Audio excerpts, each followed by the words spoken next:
चलिए बच्चों आगे चलते हैं। Next is charging of capacitor.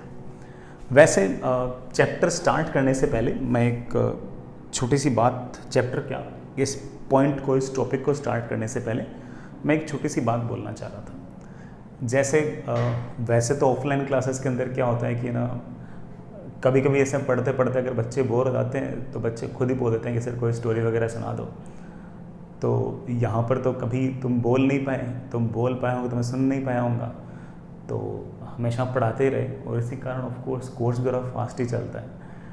तो मैंने आज सोचा कि यार मैं एक छोटी सी स्टोरी सुनाऊँगा। ये स्टोरी मुझे थोड़ी पसंद है ना। स्टोरी मान लीजिए या फिर ऐसा कह सकते हैं कि एक मूवी का पार्ट है। मूवी सब बच्चों ने देख रखी होगी। बैटमैन का शायद थर्ड पार्ट था, द डार्क नाइट राइजेस। तो मुझे इसका एक सीन बहुत पसंद था। मैंने बहुत सारे बच्चों को ये वाला सीन काफ़ी बार ऐसे स्टेट किया है, काफ़ी बार सुनाया है और अलग अलग इस सीन के अलग अलग इंटरप्रिटेशंस हैं। मेरा एक खुद का एक इंडिविजुअल इंटरप्रिटेशन है। So I want to share it with you. मैं तुम्हें बताना चाहता हूँ कि मैं उस सीन को किस तरह से इंटरप्रेट करता हूँ, मैं उस सीन के बारे में क्या सोचता हूँ। सो तुम उसे एक तरह से कहानी मान सकते हो, ठीक। तो जैसे शायद बैटमैन का थर्ड पार्ट सबने देख रखा होगा, ना देख रखा हो तो ऐसा नहीं कि अब देखना जाके, ठीक है, ऐसा नहीं, ठीक है, पढ़ाई करो, है ना। तो उस थर्ड पार्ट के अंदर जो हीरो है, जो बैटमैन है, ब्रूस विलिस शायद नाम होगा, उसको जो विलन है बेन, वो उसे एकदम मारपीट करके प्रिजन के अंदर फेंक देता है। जो प्रिजन होती है वो काफ़ी हद तक ऐसी होती है कि उसमें ऐसे वेल होता है और उस वेल के नीचे ऐसे प्रिजन होती है, ठीक है, ऐसे उसके नीचे ऐसे प्रिजन होता है। नीचे ये प्रिजन है, ऐसे वेल है। तो इसके पीछे कारण भी बेन कहता है कि ना, जो भी प्रिजन के लोग हैं वो बड़े आराम से ना सनलाइट को देख सकते हैं और अगर सनलाइट को देखते रहते हैं तो उनके मन में एक होप जिंदा रहती है कि यार बाहर दुनिया बिल्कुल वैसे की वैसी है, हम लोग भले ही उस दुनिया से कट गए हों लेकिन वो दुनिया बिल्कुल वैसे की वैसी है। और वो होप उनको और ज़्यादा पेन देती है, as per Ben, as per villain का ये मानना था कि जो लाइट ऊपर से नीचे आ रही है ये अंदर रहने वाले जितने भी प्रिजनर्स हैं उनको होप देती है, and this hope is very painful, as per Bane the villain. Movie के अंदर ऑफ कोर्स पहले पार्ट के अंदर बेन जो है, जो विलन है, वो भारी पड़ता है और वो ब्रूस विलिस को, हमारे हीरो को, बैटमैन को हराता है, मारता मतलब ऐसे पीटता है और ऐसे जान से नहीं मारता और उसे यहाँ पर इस वेल के अंदर फेंक देता है। ये जो वेल वाली जो लोकेशन है ये शायद अपने जोधपुर की लोकेशन है, अपने यहाँ जोधपुर की लोकेशन है, ठीक है।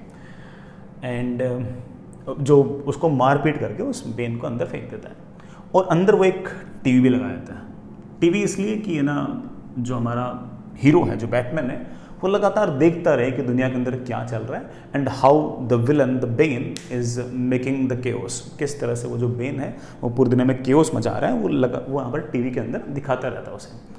अगेन जो बेन था वो एक्चुअली, जो विलन था वो बैटमैन के दिमाग के साथ खेल रहा था। वो उसे बार बार ये दिखाना चाह रहा था कि यू आर सो हेल्पलेस, तुम कुछ नहीं कर सकते, तुम्हारे बस की बात ही नहीं है और मैं देखो बाहर कितना दुनिया में तांडव कर रहा हूँ। And of course this sunlight is giving the hope to the hero, that Batman की हाँ बाहर दुनिया है, I should get out and somehow I should confront the villain again. तो इस तरह की कहानी थी। जिस टाइम उस हीरो को, बैटमैन को फेंका गया था, उस टाइम वो बहुत ही इंजर्ड था, उसकी बोन्स वगैरह टूटी होती हैं, उसके मसल्स पे काफ़ी ज़्यादा घाव होते हैं, तो वो काफ़ी पेन में रहता है जिस टाइम गिरा होता है। He is very weak and he is in very much pain, psychological pain as well as physical pain. अंदर एक बूढ़ा सा आदमी होता है, you can call him doctor इसलिए कि वो उस बैटमैन को थोड़ा बहुत केयर करता है, उसकी पट्टी वट्टी करना, उसका ठीक है, उसकी केयर करना, ठीक है, उसकी उसे बुखार होती है तो उसका ख्याल रखना वगैरह वगैरह सारा काम वो बुढ़ा आदमी करता रहता है। धीरे धीरे समय बीतता रहता है, जैसे जैसे दिन गुजरते हैं वैसे वैसे बाकी जितने प्रिजनर्स होते हैं ना, वो तो ये मान के बैठे होते हैं कि हमारा बाहर जाना नामुमकिन है। द रीज़न इज़ कि उन्होंने बहुत सारे लोगों को इस वेल से बाहर निकलने की कोशिश करते हुए देखा होता है और देखा होता है कि वो कोशिश करते करते वेल से गिर जाते हैं और मर जाते हैं। सो जो बाकी प्रिजनर्स होते हैं वो माइंड में ये सेट कर चुके होते हैं कि बाहर जाना इम्पॉसिबल टास्क है और बाहर जाया ही नहीं जा सकता, पॉसिबल ही नहीं है, बाहर निकलना इतना आसान काम थोड़ी है। और उन्होंने बहुत सारे एग्जाम्पल देखे हैं ऐसे, बालक कोई भी इंसान ऊपर जाता है, जाता रहता है, यहाँ कहीं जाता है, फिर गिर जाता है, गिरते मर जाता है। यहाँ पर कुछ ऐसे स्टेयर्स लगा रखी होती हैं, ऐसे बड़ा कुछ ऐसे स्टेयर्स लगा रखी होती हैं इस तरह से, और उन स्टेयर से इससे इस पे कूदे, इससे इस पे कूदे, इस पे ऐसे कूद कूद के वो लगातार बाहर जाने की कोशिश करते हैं। जो लोग कोशिश करते हैं उनमें से कईयों की डेथ होती है। उन डेथ्स को देखकर बाकी सारे जो प्रिजनर्स हैं वो सोच चुके होते हैं कि बाहर जाना एक इम्पॉसिबल टास्क है। लेकिन बैटमैन को तो पता नहीं था कि इम्पॉसिबल टास्क हो, उसको लग रहा था कि बाहर जाया जा सकता है, इन स्टेयर से कूद कूद के शायद मैं बाहर जा सकता हूँ, बिकॉज उसने अभी तक यहाँ पर कोई फेलियर देखा नहीं था। उसने फेलियर इस प्रिजन के अंदर अभी तक कन्फ्रंट नहीं किया था, और अभी तक उसको होप थी कि शायद मैं बाहर चला जाऊँगा और बाहर जाकर मैं शायद वापस से बेन के साथ, विलन के साथ एक बार वापस से कन्फ्रंट हो सकता हूँ, उसे ऐसा लग रहा था। फिर क्या करता है कि यहाँ कहीं एक पुल्ली होता है, उस पुल्ली का एक हिस्सा बड़ा ऐसे यहाँ कहीं बांध लेता है और दूसरा हिस्सा बेन खुद के बांध लेता है, और फिर ऐसे स्टेयर से स्टेयर पे कूदा, फिर अगले स्टेयर पे, फिर अगले स्टेयर पे, फिर अगले स्टेयर पे, फिर अगले स्टेयर पे, ऐसे कूदते कूदते कूदते ऊपर आता है। फिर एक जो आखिरी स्टेयर होती है ना, उसमें हाइट का डिफरेंस बहुत ज़्यादा होता है। एक स्टेयर यहाँ होती है, एक बहुत दूर होती है, बहुत दूर होती है। तो जैसे वो इस स्टेयर से इस स्टेयर पर जंप मारता है, वैसे स्टेयर पर पहुंच नहीं पाता और धड़ाम से नीचे गिरता है। लेकिन उसने रस्सी बांध रखी थी, इसलिए जैसे वो नीचे गिरता है वैसे वो रस्सी टाइट हो जाती है, रस्सी टाइट होते हुए बच जाता है। मतलब अदरवाइज इतनी हाइट से अगर गिरेगा तो ऑफकोर्स बैटमैन तो मर जाएगा। बैटमैन अगर वैसे देखे तो एक नॉर्मल इंसान ही तो है, ठीक है, तो वो जैसे गिरेगा वो मर जाएगा। लेकिन उसने रस्सी बांध रखी थी इस पुल्ली के साथ, तो यहाँ से जब वो इस स्टेप से इस लास्ट स्टेप जब कूदता है, तो इस लास्ट स्टेप पर कूदते वक्त अगर वो मान लो कि इस स्टेप पर नहीं भी पहुँच पाया तो वो धड़ाम से नीचे गिरता है, और जब धड़ाम से नीचे गिर रहा होता है, जब नीचे पहुँचता है, तब अगेन रस्सी टाइट हो जाती है, रस्सी एक इम्पल्सिव फोर्स लगाती है ऊपर की तरफ और वो जस्ट ज़मीन पर गिरने से बच जाता है। अगेन उसे लगता है कि मेरा जंप एनफ नहीं था। फिर वो अगेन एक्सरसाइज करता है, पुशअप्स करता है, फिर खाना खाता है, फिर बॉडी की स्ट्रेंथ गेन करता है, और फिर अगले दिन फिर से ट्राई करता है, अगले दिन फिर से ट्राई करता है, फिर से यूँ कूदते कूदते कूदते उस स्टेयर्स पे जस्ट पहुंचने से पहले वापस से गिरता है। गिरते अपने उसने वेस्ट पर ऐसे लगातार ऐसे रस्सियाँ बांध रखी थी, तो जैसे बिल्कुल ज़मीन से टच होने वाला था रस्सी टाइट हो जाती है, रस्सी के टाइट होते वापस से वो बच जाता है, मतलब मरने से बच जाता है, बाहर तो निकल नहीं पाता। तो ये रोज होता गया, और रोज वो अपनी बॉडी स्ट्रेंथ को लगातार गेन करने की कोशिश करता गया। अब बॉडी स्ट्रेंथ वो लगातार गेन करने की कोशिश किए जा रहा है। बॉडी स्ट्रेंथ ऑफ कोर्स, पहले उसकी इंजरीज थी, वो लगातार इंजरीज ठीक हुई, उस डॉक्टर ने थोड़ी बहुत इंजरीज उसकी ठीक भी की, और वो लगातार अपनी स्ट्रेंथ को गेन करते करते करते उसे लगता है कि मैं शायद ये जो सबसे लास्ट वाली जो सीढ़ी है जिसकी हाइट सबसे ज़्यादा है, शायद मैं कभी न कभी इसको कवर कर लूँगा और मैं बाहर निकल जाऊँगा। लेकिन जैसे मैंने आपको कहा कि ये लास्ट वाली सीढ़ी की, इस लास्ट वाले स्टेयर की हाइट बहुत ज़्यादा थी, और वो रोज इतनी प्रैक्टिस करने के बाद, रोज इतने पुशअप्स मारने के बाद, रोज इतनी बॉडी स्ट्रेंथ को रिकवर करने के बाद और बॉडी स्ट्रेंथ को लगातार बढ़ाने के बावजूद इस जंप को वो कभी कर ही नहीं पाता। और यहाँ से अगेन वो फ्री फॉल करता है, रस्सी टाइट होती है, जस्ट ज़मीन से गिरने से पहले वो रस्सी बिल्कुल टाइट हो गई, और जैसे वो रस्सी टाइट हो गई वैसे वो बच गया, और अगले दिन फिर से वो स्टार्ट करता है, फिर से करता है। ये उसका एक डेली रूटीन सा बन गया था कि वो रोज ही ट्राई करता और रोज फेल होता। उसको फेल होते देखकर जो बूढ़ा आदमी था जो उसकी केयर करता था, उसने कहा कि ब्रूस, मतलब बैटमैन को कहा कि यार ना, बहुत साल पहले एक बच्चा यहां से यहां कूद गया था। वो उसे बताता है कि बहुत साल पहले एक छोटा बच्चा यहां से यहां कूद गया था, तेरे से नहीं कूदा जा रहा, वो अलग बात है, लेकिन एक बच्चा यहां से यहां कूद गया था।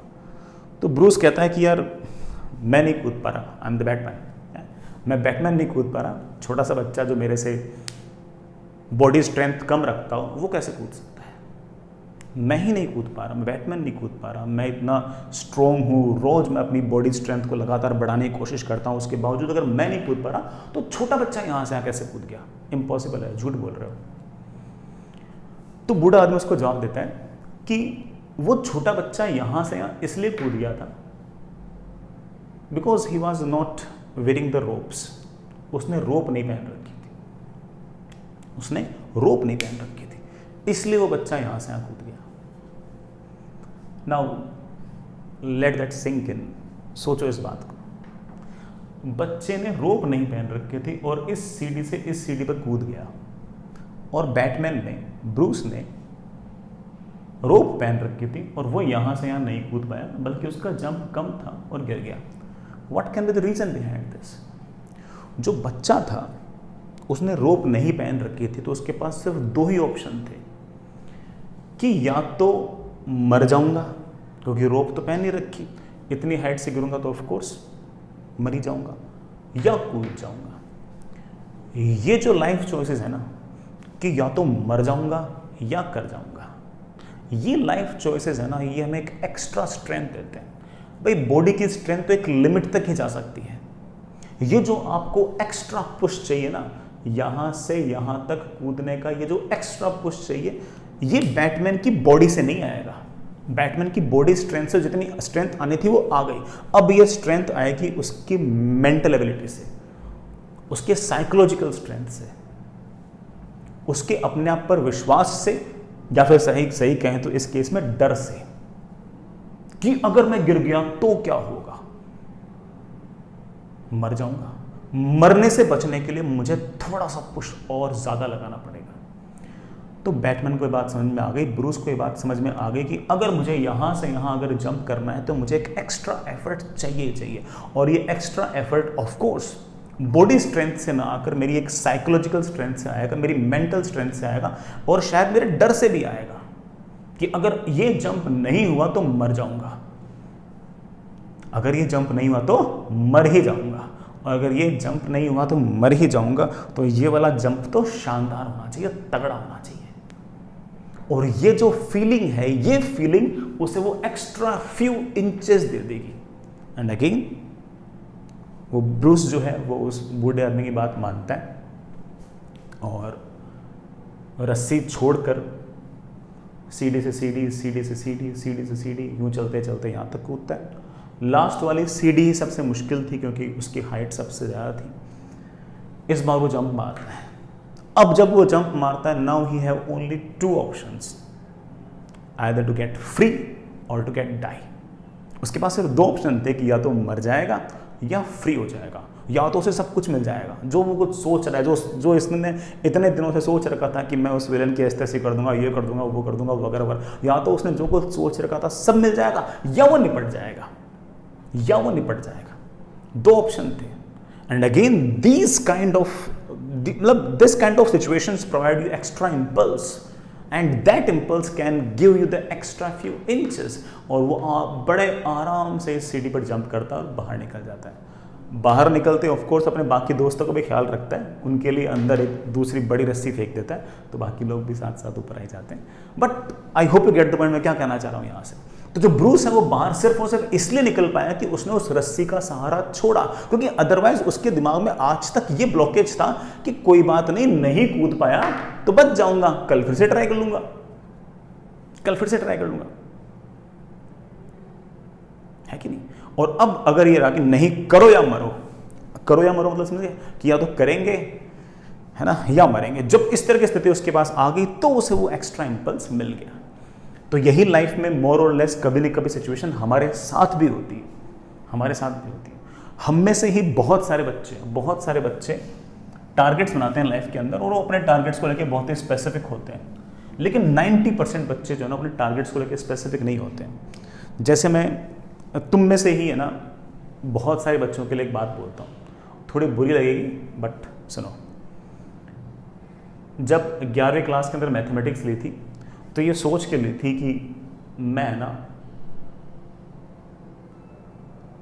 टॉप की 7 IITs में जाऊंगा, अच्छी ब्रांच में। फिर धीरे धीरे पढ़ाई करते रहे, मक्कारी करते रहे, तो पता लगा कि नहीं यार ना, टॉप 7 IITs में नहीं जाऊंगा तो कोई बात नहीं, किसी ठीक ठाक IIT में चला जाऊंगा और डिसेंट ब्रांच में चला जाऊंगा। फिर थोड़ा बहुत और अपने औकात का आइडिया लगा और मक्कारी की, बाकी बच्चों को पढ़ते हुए देखा, हमारी पढ़ाई लगातार ख़राब चलती गई, तो सोचा कुछ नहीं, कोई NIT मिल जाएगी तब भी चल जाएगा। फिर समय बीतता गया। फिर सोचा नहीं, खराब अच्छी NIT नहीं, कोई बात नहीं, जो बेकार IITs हैं उनमें से भी कोई अगर मिल गई तो भी मुझे कोई इशू नहीं है, वो भी अच्छी होती है, वहाँ जाके पढ़ लूँगा, वहाँ जाके अच्छा कर लूँगा। फिर वो भी समय आया जब हमने ये सोचना स्टार्ट कर दिया कि यार NIT नहीं तो जो भी अच्छी प्राइवेट कॉलेज हैं, VITs हो गई, ठीक है, लक्ष्मी निवास मित्तल हो गई, DAIICT हो गई, इस तरह की कोई कॉलेज मिल जाएगी तो भी अच्छी बात है। और फिर हो सकता है कोई इंसान सोचता भी सोचने लग गया कि यार बस किसी तरह से BTech हो जाए, बस वही काफ़ी है। तो हम लोगों ने ऐसा एक पिरामिड बना रखा है अपने मन के अंदर कि ये नहीं तो ये सही, ये नहीं तो ये सही, ये नहीं तो ये सही, ये नहीं तो ये सही, और ये नहीं तो ये सही। जिन लोगों ने अपनी लाइफ के अंदर इतनी सारी रोप्स बना रखी हैं, वो लोग ये मान के चलें कि वो आखिर में यहाँ आकर टिकेंगे, तय बात है भाई। ऑब्वियस बात है कि 95% लोग तो यहीं आकर टिकेंगे ना यार। 5% लोग ही होंगे जो 5% लोग ही होंगे जो यहाँ जाके टिकेंगे, यहाँ जाके टिकेंगे, इतने 5% लोग ही तो होंगे। आपने मन में अगर इस तरह का एक पिरामिड बना रखा है कि यार ये नहीं तो ये सही, ये नहीं तो ये सही, ये नहीं तो ये सही, अगर इस तरह का पिरामिड बना रखा है तो मान के चलना कि हमने अपने दिमाग के अंदर इस तरह की एक धारणा बना रखी है, तो हम पक्की बात है कि हम ऊपर नहीं बल्कि सबसे नीचे वाले पायदान पर आकर टिकेंगे।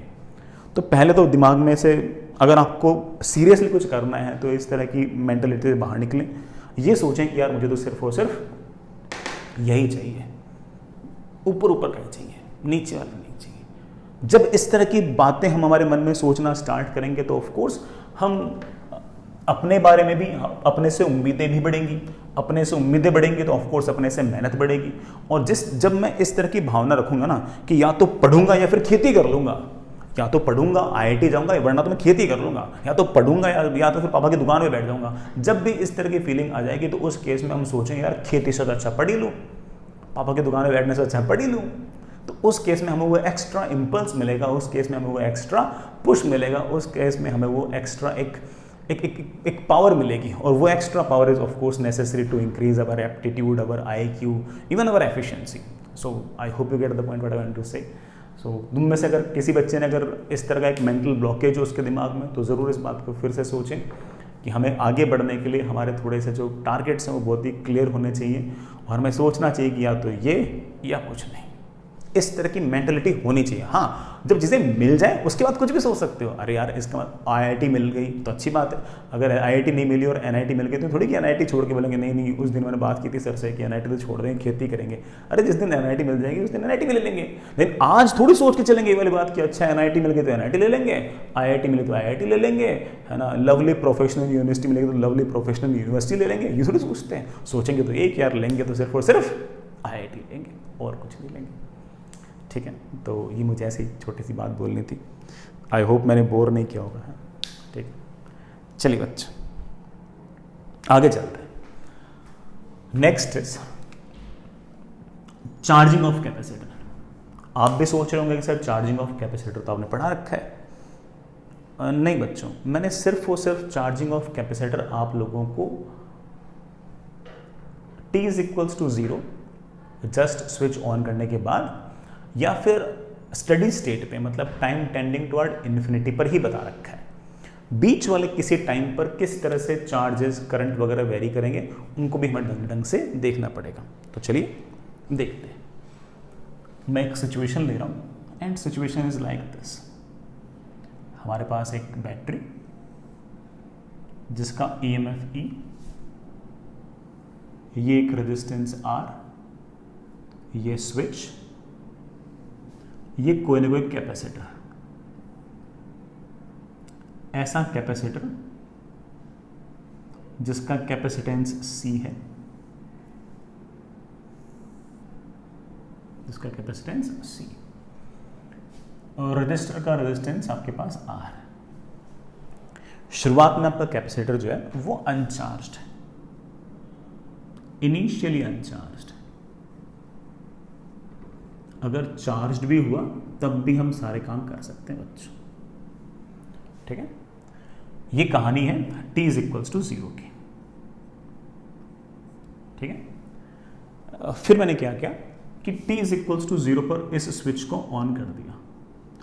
तो t इज इक्वल्स टू 0 पर तो स्विच को ऑन किया, देन वी नो दैट ये करंट आएगा E बाई आर। हमेशा करंट E बाई आर नहीं होगा, लगातार समय के साथ बेटा करंट तो चेंज होगा। वो कैसे चेंज होगा, क्या होगा, वही सब बातें हम लोगों को टाइम अब डिस्कस करनी है। चलिए बच्चों, मैं एक अलग डायग्राम और बना रहा हूँ। ये इनिशियली अनचार्ज तो आपको लिखना ही लिखना है ना। आपके पास इस तरह की बैटरी, EMF E, रेजिस्टेंस आपके पास R, ये आपका कैपेसिटेंस C।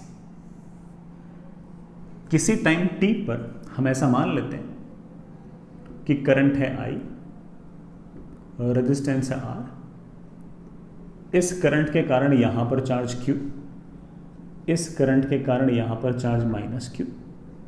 ऐसे मैं एक ऐसे छोटी सी बात बोलना चाहता हूं कि अगर यहां का पोटेंशियल 0, यहां का पोटेंशियल 0, तो यहां का पोटेंशियल तो E। लोअर से हायर जाएंगे तो पोटेंशियल बढ़ेगा E। ये चार्ज पॉजिटिव, ये charge negative, electric field will be like this. यहां से यहां पोटेंशियल का चेंज आएगा। मैंने आपको सिखा रखा पोटेंशियल का चेंज क्या आएगा। यहां से यहां पोटेंशियल चेंज आएगा माइनस, पहली वाली प्लेट पर चार्ज, पहली वाली प्लेट पर चार्ज है minus Q by C। Minus से माइनस क्या हो गया, कैंसिल। तो यहां से यहां तक पोटेंशियल का चेंज आएगा प्लस Q बाई C, मतलब बढ़ेगी। तो यहाँ का पोटेंशियल अगर 0 है, यहाँ का 0, तो यहाँ से यहाँ Q बाई C बढ़ेगी, तो यहाँ पर Q बाई C, यहाँ का पोटेंशियल आएगा Q बाई C। 0 से तो ज़्यादा आना ही था बेटा। आपके पास इलेक्ट्रिक फील्ड है ऐसे, इलेक्ट्रिक फील्ड के अपोजिट जाओगे तो पोटेंशियल तो बढ़ेगा। अब करंट आएगा ऐसे। करंट आप बड़े आराम से कह सकते हो कि सर यहाँ का EMF E है, यहाँ का पोटेंशियल Q बाई C है, तो पोटेंशियल डिफरेंस है E minus Q by C upon R। जैसे जैसे समय बीत रहा है वैसे वैसे ये जो करंट है इस Q को लगातार बढ़ाएगा, इस Q को लगातार बढ़ाएगा। बाहर साइन है माइनस, तो ऑफ कोर्स लगातार करंट तो घटेगा। हम समझ गए इस बात को कि Q लगातार बढ़ेगा लेकिन करंट लगातार घटेगा। कोई दिक्कत नहीं, कोई दिक्कत नहीं। ऐसे अगर लगातार टाइम निकलता गया तो Q लगातार बढ़ता जाएगा, I लगातार घटता जाएगा, और I घटते घटते घटते काफ़ी टाइम बाद, टाइम टेंडिंग टुवर्ड इन्फिनिटी पर घटते घटते आपका करंट तो 0 हो जाएगा। करंट 0 हो जाएगा लेकिन आपका जो चार्ज है वो मैक्सिमम हो जाएगा। आप इस करंट को 0 करोगे तो उस चार्ज की वैल्यू जैसा आप देख पा रहे हो EC आ जाएगी। आप बोलोगे सर बिल्कुल आ जाएगी EC। ये EC मानकर ही तो हमने अब तक की सारी जो थ्योरी है वो बना रखी है। याद कर बेटा, आज तक अपन ये जो फाइनल चार्ज है ना, ये हम बड़े आराम से लिखते आए थे। और फाइनली जब आपका current time tending toward infinity पर, जैसे ही आपका करंट 0 होगा वैसे ही आपका चार्ज फाइनल आ जाएगा और उसकी वैल्यू आ जाएगी, कितनी वैल्यू आ जाएगी, EC। ये आपका फाइनल चार्ज। लेकिन आप बोलोगे सर ये वाली बातें तो रिपीटेटिव है sir. t is equal to 0 पर और t टेंडिंग टुवर्ड इन्फिनिटी पर क्या होगा, ये वाली बातें तो सर मुझे पहले से पता है। सर आपको बताना ही है तो बीच के टाइम पे बताइए, बताते बेटा। वैसे अपन ने जो पहली इक्वेशन लिखी थी उससे भी बात बन जाएगी, लेकिन चलिए KVL लगाते हैं। चलिए चलते चलते चलते बैटरी के लोअर एंड से हायर एंड जाऊंगा, पोटेंशियल बढ़ेगा कितना, E। चलते जाऊँ चलते जाऊँ चलते जाऊँ, रेजिस्टेंस में करंट की तरफ जाऊंगा, पोटेंशियल का ड्रॉप होगा, घटेगा कितना, IR घटेगा, इसलिए माइनस IR। चलते जाऊँ चलते जाऊँ चलते जाऊँ, इस प्लेट से इस प्लेट आऊंगा तो पोटेंशियल का चेंज आएगा माइनस, इस प्लेट पे charge Q by C should be equal to 0। This is my equation number 1। लेकिन एक इक्वेशन से बात नहीं बनेगी। I और Q दो अननोन है, उनको सोल्व करने के लिए कम से कम 2 इक्वेशन तो चाहिए। आप बोलोगे सर ये वाली इक्वेशन तो ऑब्वियस है, एक और आएगी। कौन सी आएगी, जरा चेक करो। क्या मैं ऐसा कह सकता हूं कि I is the rate at which Q is increasing. I वो दर है जिस दर से Q लगातार बढ़ रहा है। तो तो मैं कह सकता हूं कि I should be equal to dq by dt। This is my equation number 2। अब मुझे लगता है कि दो इक्वेशन है, दो वेरिएबल है, बड़े आराम से सॉल्व हो जाएंगे, बिल्कुल हो जाएंगे। चलिए मैं इसको सॉल्व करता हूँ। मैं बेटा उस आई आर को उधर ले जा रहा हूँ, मैं इसको ले सकता हूँ E C minus Q is equals to I times R C, E C minus Q upon R C is I, और आई को हम लिख सकते हैं हमेशा D Q by D T. Fair enough. D Q के साथ क्यू की टर्म आनी चाहिए, तो इस ई सी माइनस क्यू को नीचे ले आओ। तुम्हारे पास इक्वेशन आ गई है D Q upon E C minus Q should be equal to D T upon R C. बेटा आर भी कॉन्स्टेंट है, सी भी कॉन्स्टेंट है, इनकी चिंता करने की जरूरत नहीं है। You just have to simply integrate, you just have to say that कि time t is equals to 0 पर आपके इस प्लेट पर जो चार्ज था, बेटा मैंने शुरुआत में अनचार्ज कहा था ना, तो शुरुआत में यहाँ पर चार्ज आपका 0 था, तो t इज इक्वल्स टू 0 पर आपका चार्ज 0 था। किसी भी टाइम t पर लेट से आपका जो चार्ज है वो q है। बस बन गया अपना काम। तो अब हल्की सी मैथमेटिक्स है, उसको हम निपटा लेंगे, कोई बहुत बड़ा टास्क है नहीं। अब कर लेंगे बच्चों, हल्की सी इंटीग्रेशन है, करना बच्चों। इसका इंटीग्रेशन आएगा माइनस, सर माइनस किस बात का, D Q upon something minus Q. बेटा जो क्यू का कॉफिशिएंट होता है उससे डिवाइड करते हैं, -1 से डिवाइड करेंगे तो एक माइनस आ जाएगा, लॉग ऑफ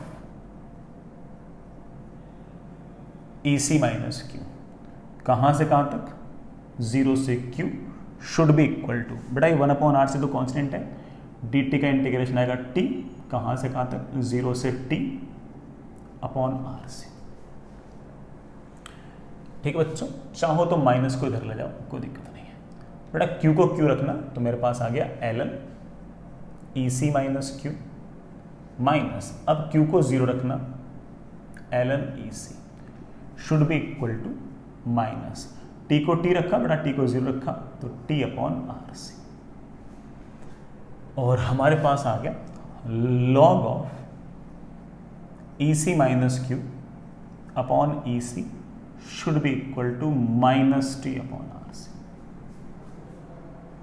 और हम इससे कह सकते हैं, लॉग को बड़ा उधर ले जाओ, 1 minus Q upon E C is E raise to power minus T upon R C. ठीक है, और यहां से मेरे पास जो फाइनल एक्सप्रेशन आया है वो ये आया है, क्या है बच्चों, देखना एक बार, Q is equals to E C 1 minus E raise to power minus T upon R C. किसी भी टाइम पर आपके कैपेसिटर पर जो चार्ज होगा उसकी वैल्यू होगी E C 1 minus E raise to power minus T upon R C. किसी भी टाइम पर आपके कैपेसिटर पर चार्ज इतना है। आप चेक करना चाहो चेक कर सकते हो, t is equals to 0 put करो, t is equals to 0 put किया तो e raise to power 0 is 1, 1 minus 1 is 0, तो आप कह सकते हो कि t इज इक्वल्स टू 0 पर आपका चार्ज 0। आप बोलोगे हाँ सर बिल्कुल, t इज इक्वल्स टू 0 पर तो चार्ज 0 ही था सर।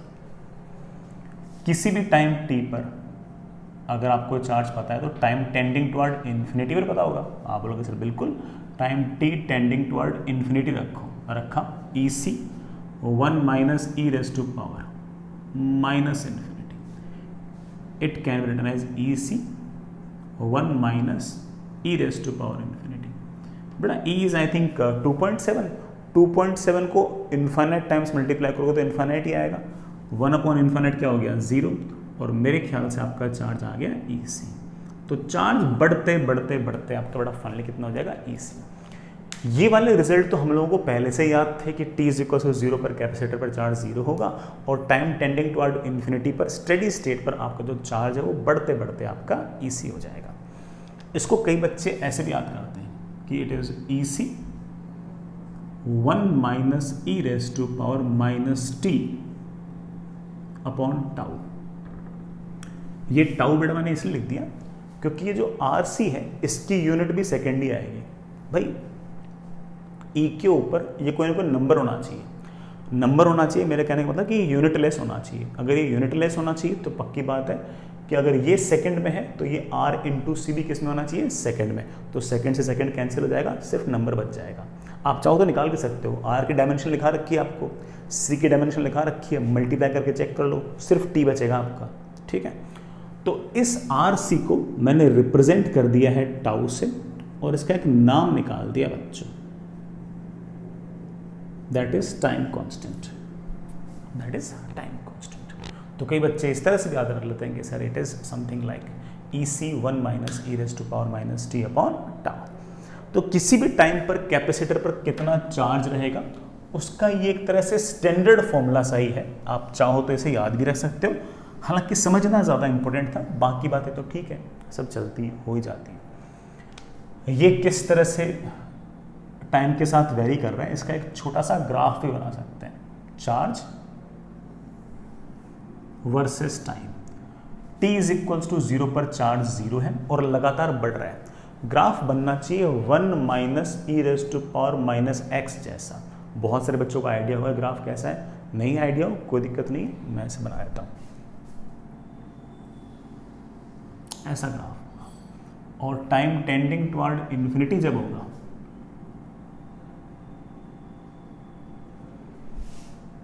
उस टाइम पर आपका चार्ज बढ़ते बढ़ते EC हो जाएगा, बढ़ते। यही नहीं, कोई बच्चा मुझसे पूछ ले कि सर एक टाइम कांस्टेंट बाद कितना चार्ज हो जाएगा,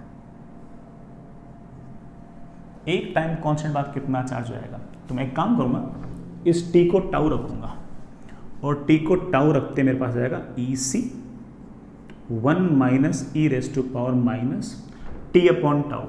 टी भी टाउ है, टाउ से tau cancel, minus, that is I think EC 1 minus 1 upon E. बेटा ई की वैल्यू रफली बेटा 2.7 के आसपास होती है बेटा, दैट इज EC 1 अपॉन ई की बेटा वैल्यू निकालना चाहो निकाल सकते हो, नियरली 0.37 के आसपास होती है और ये आपके पास जाएगा 0.63 टाइम्स EC।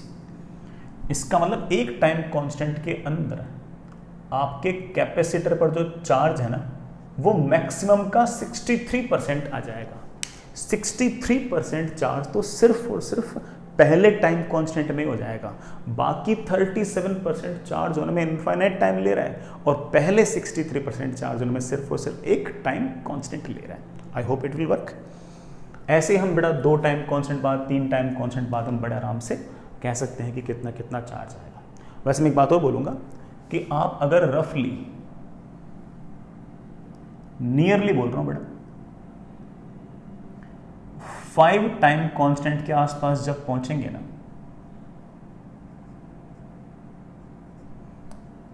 नियरली जब आप 5 टाइम कांस्टेंट के आसपास जब पहुंचेंगे ना, तो ये जो चार्ज है ना, एक बार चेक करना चाहो चेक कर सकते हो कितना आएगा। चार्ज आएगा EC 1 minus E raise to power, time कितना है 5 टाइम्स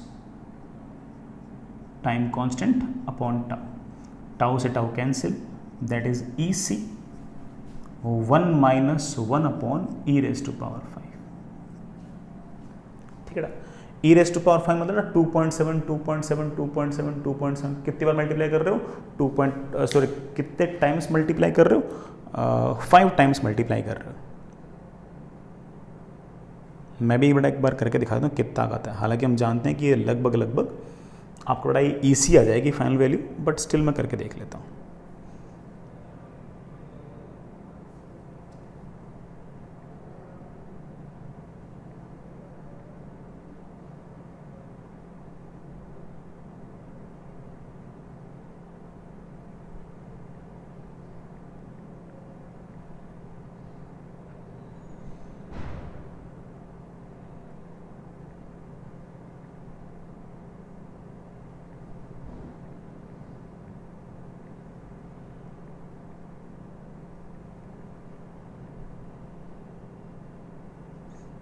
बहुत टाइम लग गया मेरे को तो।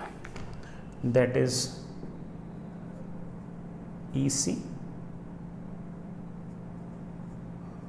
1 माइनस 1 अपॉन नियरली बेटा 143.5 के आसपास। ठीक है ना,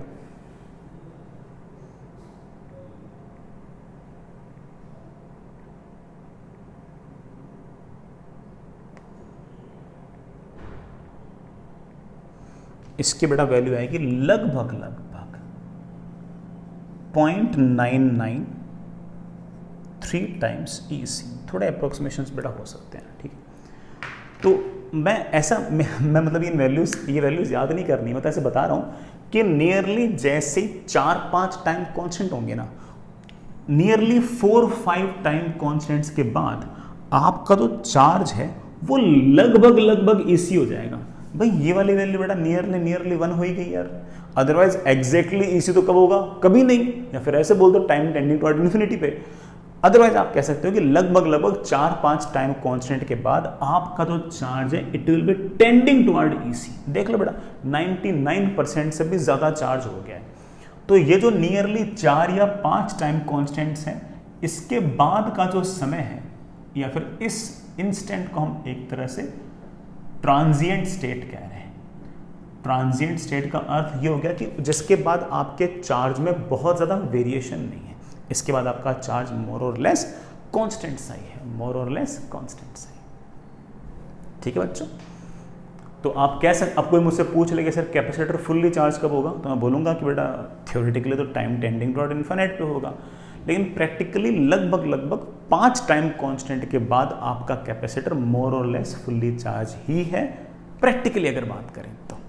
और उसमें से 63% तो पहले ही एक टाइम कांस्टेंट के अंदर चार्ज हो गया था। ठीक है, आई रियली होप कि आपको बेटा सारी की सारी बात समझ में आ गई होगी। लेकिन अगेन हमारी बात बेटा पूरी नहीं हुई है, हमने अभी तक सिर्फ और सिर्फ चार्ज की ही बात की है, हमें और बातें भी करनी है। अभी करते हैं, बिल्कुल करते हैं। सुनना बच्चों, आपके पास ये बैटरी, मैं डायग्राम साइड में बना लेता हूं, ये रेजिस्टेंस, ये कैपेसिटर, कैपेसिटर का कैपेसिटेंस C, यहां पर चार्ज Q, यहां पर चार्ज -Q, ये रेजिस्टेंस R, ये बैटरी का EMF E, यहाँ पर करंट I, यहाँ पर करंट I, यहाँ पर करंट I, यहाँ पर करंट I, यहाँ पर करंट I। हमने ये Q तो निकाल लिया, किसी भी टाइम पर इस Q की जो वैल्यू होगी that will be EC 1 - e⁻t/RC। ये लगातार चार्ज बढ़ रहे हैं, हाँ, नियरली 4-5 टाइम कांस्टेंट के बाद ये चार्ज मोर और लेस कांस्टेंट सा ही हो जाता है। हमने ग्राफ भी देख ही लिया। अगर कोई बच्चा मुझसे पूछ ले कि सर किसी भी टाइम पर करंट कितना होगा, तो मैं कहूँगा कि बच्चों current is of course rate of change of charge on this plate, तो दैट इज dQ/dt। छोटा सा डिफरेंशिएशन है, कर दीजिए, EC कांस्टेंट बाहर निकाल लो, 1 का differential 0 minus e⁻t/RC divided by -RC। T का जो कोफिशिएंट है उससे मल्टीप्लाई कर दो जाते हैं, माइनस से माइनस कैंसिल, C से C कैंसिल, और करंट की वैल्यू आ गई E/R e⁻t/RC।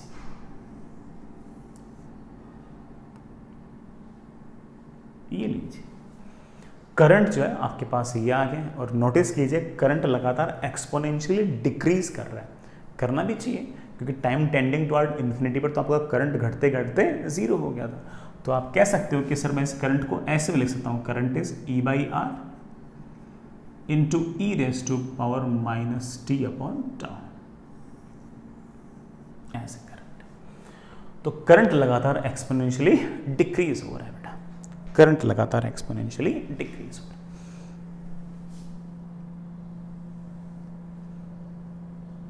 है। ये करंट, ये टाइम,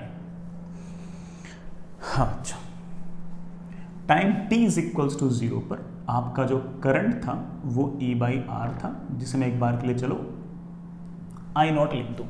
E/R तो होना ही था बच्चों, क्योंकि t इज इक्वल्स टू 0 पर we all know that capacitor will behave like a short wire and the current will be E/R। उसके बाद लगातार करंट घटे जा रहा है, लगातार घटे जा रहा है, एक्सपोनेंशियली घटे जा रहा है। और तो और किसी ने अगर मुझसे पूछ लिया कि सर एक टाइम कांस्टेंट के बाद कितना करंट है, तो मैं कहूंगा कि मुझे टाइम को टाउ रखना है, तो करंट की वैल्यू आएगी E/R इंटू e⁻ τ/τ तो -1। 1/E को बेटा हमने शायद याद करा रखा है 0.37, तो करंट आ गया 0.37 टाइम्स मैक्सिमम करंट या E/R। तो 1 सेकेंड में ही आपका जो करंट है ना, वो जितना शुरुआत का था ना उसका सिर्फ 37% करंट बच जाएगा बेटा। कोई मुझसे पूछ ले कि sir time t is equals to 2 times tau पर कितना करंट हो जाएगा, तो चेक करता हूँ E/R इंटू e⁻²। t को 2 टाउ रख दिया, टाउ से टाउ कैंसिल, e⁻²। ये बेटा e⁻² शायद हो जाएगा 0.3 का स्क्वायर E/R। तो 2 टाइम कांस्टेंट बाद करंट और डिके करेगा और जो करंट है वो हो जाएगा 0.37 का स्क्वायर टाइम्स E/R। और तो और अगर टाइम की वैल्यू n टाइम्स टाउ हुई तो करंट की वैल्यू हो जाएगी E/R इंटू e⁻²। टाइम को मैंने लिख दिया n टाइम्स टाउ, टाउ से tau cancel, e⁻⁻n, that is I think 0.37 raised to power n times I0। I hope that's okay. ये हमारा करंट है। और अगेन अगर मैं सही कहूं तो बेटा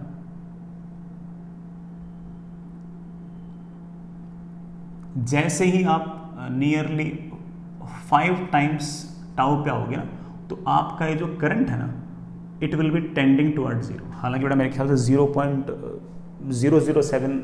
0.007 टाइम्स E/R आएगा, देन हम उसे प्रैक्टिकली कह सकते हैं कि करंट घटते घटते घटते नियरली 0 हो गया।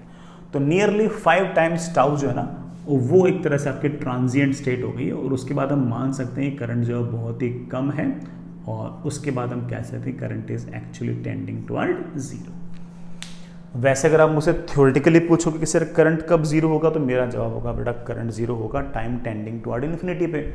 लेकिन आप मुझसे प्रैक्टिकली पूछोगे कि सर प्रैक्टिकली करंट कब 0 हो जाएगा, तो मेरा जवाब होगा लगभग 4-5 टाइम कांस्टेंट के बाद आपका जो करंट है वो इनिशियल का 0.07% के आसपास बचता है, बहुत ही कम बचता है। ठीक है, चलिए आगे चलते हैं बच्चों। नेक्स्ट इज, अब इसी में हालांकि मैंने डायग्राम थोड़ा मिटा दिया, बट अभी तक काम खत्म नहीं हुआ है। किसी भी टाइम अच्छा बड़ा वापस से डायग्राम बना देता हूँ, यूज तो है इसका।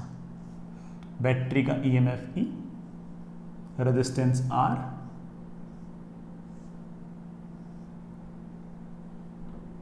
Charge Q minus Q, resistance R। हमने चार्ज भी निकाल लिया, करंट भी निकाल लिया। अगर कोई मुझसे पूछ ले rate at which resistance is dissipating the heat, resistance किस रेट से हीट को डिसिपेट कर रही है वो निकालो। तो ये जो रेजिस्टेंस है इसमें से अगर करंट जाएगा तो ये किस रेट से हीट डिसिपेट करता है उसको हम पावर ऑफ रेजिस्टेंस कह सकते हैं। And we all know that कि इसका मोर और लेस एक ही फॉर्मूला, दैट इज V²/R या I² × R, वो एक ही बात है। तो इससे तो हम बड़े आराम से बोल सकते हैं कि पावर जो आएगा जिस रेट से हीट डिसिपेट कर रहा है resistance, that will be of course I² × R। I हमें किसी भी टाइम पर लिखना आता है, that is E/R into e⁻⁻t/RC